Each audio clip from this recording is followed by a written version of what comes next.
मुझे लगा क्या हुआ, कोई बड़ी घटना हो गई। तो रोते रोते वो श्रीमती सोनिया गांधी के घर से बाहर आया तो बाटला हाउस की घटना देखकर सोनिया जी फूट फूट कर रो पड़ी।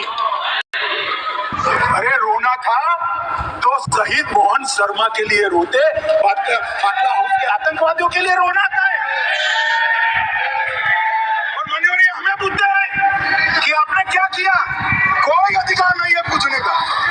जवाब दे रहे हैं आपका। वैसे महोदय, मेरी माँ की आंसू की बात किए, मैं इसका जवाब देना चाहती हूँ।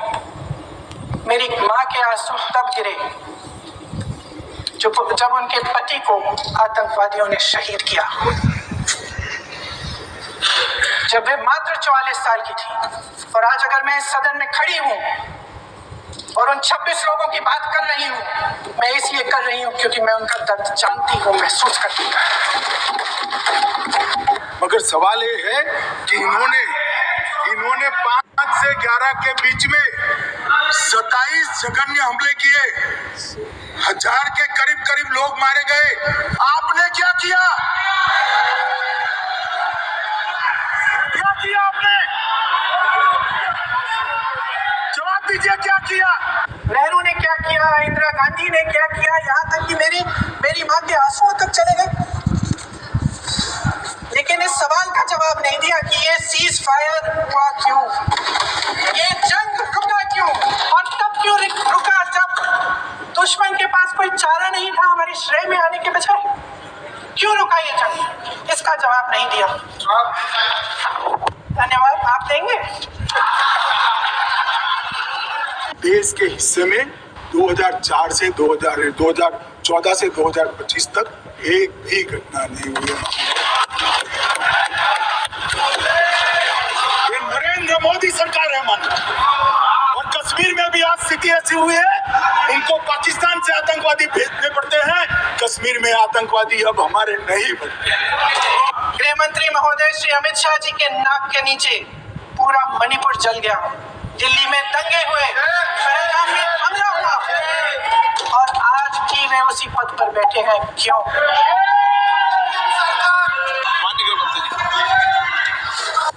भाग गए। गृह मंत्री क्या करता है? जिम्मेदारी ले।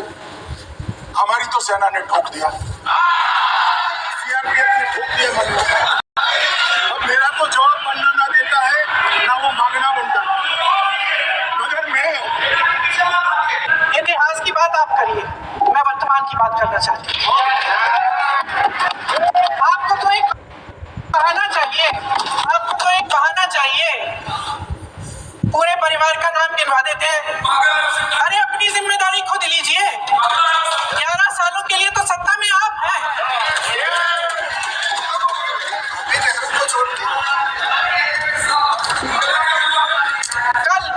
कल माननीय गौरव गोगोई जी ने अपने भाषण में पूछा गृह मंत्री जी से, क्या आपकी जिम्मेदारी नहीं थी? मैं देख रही थी।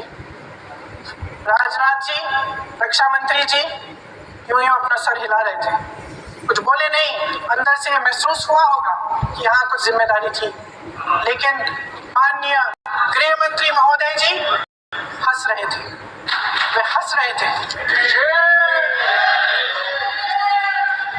और मैं राहुल गांधी जी को चैलेंज देना चाहता हूं, इन्होंने इस आतंकवादी हमलों के खिलाफ उनकी सरकार ने जो कदम उठाए, यहाँ खड़े रहकर हिम्मत से बताए देश की जनता को।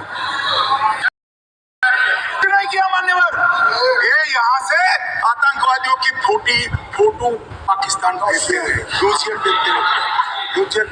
कल सत्ता पक्ष और आज भी सत्ता पक्ष के नेताओं ने 2008 के मुंबई के हमलों का जिक्र किया, बार बार कहा कि मनमोहन सिंह जी की सरकार ने कुछ नहीं किया। ये तो जानकारी होगी ना कि उसी समय जब वो आतंकवादी हमला चल रहा था, तभी उन आतंकवादियों को मार डाला था, एक बचा था और उसको भी फांसी दे दी थी 2012 में। महाराष्ट्र के मुख्यमंत्री ने इस्तीफा दिया, देश के गृह मंत्री ने जिम्मेदारी लेकर इस्तीफा दिया। एक जवाबदेही थी पब्लिक के प्रति, एक जवाबदेही थी इस देश की जनता के प्रति, इस देश की धरती के प्रति। गांव के बाद जो घटनाक्रम घटा उसका जवाब दे दिया ना माननीय गृह मंत्री जी ने। आप मुझे बताना चाहते हैं, सत्ता पक्ष के नेता बताना चाहते हैं कि ये सब आपके संज्ञान में था, लेकिन कोई भी एक ऐसी एजेंसी नहीं है हमारी सरकार की जिसको पता चला कि ऐसा हमला, ऐसा भयानक हमला होने जा रहा है हमारे देश में, कि पाकिस्तान में बैठे हुए इस हमले की योजना बन रही है कि हम भारत जाके हैवानियत करेंगे, 26 लोगों को मार डालेंगे, और हमें पता ही नहीं है। क्या ये हमारी एजेंसियों की विफलता है कि नहीं है? ये बहुत बड़ी विफलता है, ये बहुत बड़ी विफलता है। जानते थे कि ये गुट है, जानते थे कि 5 सालों से ये आतंकवादी हमले कर रहा है, अध्यापकों को मारा, आर्मी के बड़े बड़े अफसरों को मारा, आम जनता को मार डाला, पुलिस वालों को मार डाला, और आप इन पे निगरानी नहीं रख रहे थे। और ये जो एजेंसियां हैं, इनकी जिम्मेदारी कौन लेगा? क्या आईबी चीफ ने अपना इस्तीफा दिया? क्या किसी ने इस्तीफा दिया? गृह मंत्री जी के कार्य क्षेत्र में आता है इंटेलिजेंस ब्यूरो। क्या गृह मंत्री जी ने इस्तीफा दिया? इस्तीफा छोड़िए, जिम्मेदारी ली। देश के इतिहास में ये पहली बार हुआ, देश के इतिहास में ये पहली बार हुआ कि जंग होते होते ही रुक गई है जी।